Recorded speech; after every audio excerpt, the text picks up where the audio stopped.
ในวันที่28 กรกฎาคม 2024 ห้านขายคำภูวงศ์ได้ออกแจ้งการเรื่องปิดฟังก์ชันการซื้อคำสะสมชั่วคราวในแอปพลิเคชัน Easy Gold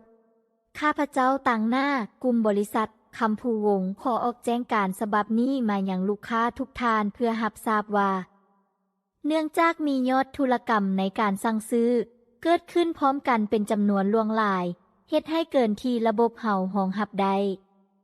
พวกเฮามีความจำเป็นต้องจัดสรรยอดคำในการสั่งซื้อที่เกิดขึ้นให้แก่ลูกค้าที่ซื้อก่อนหน้านี้ให้ครบถ้วน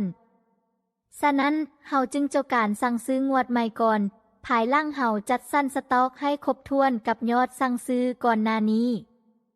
ดังนั้นทางเฮาจะกลับมาเปิดให้บริการฟังก์ชันการซื้อคำสะสมในวันที่29 กรกฎาคม 2024 นี้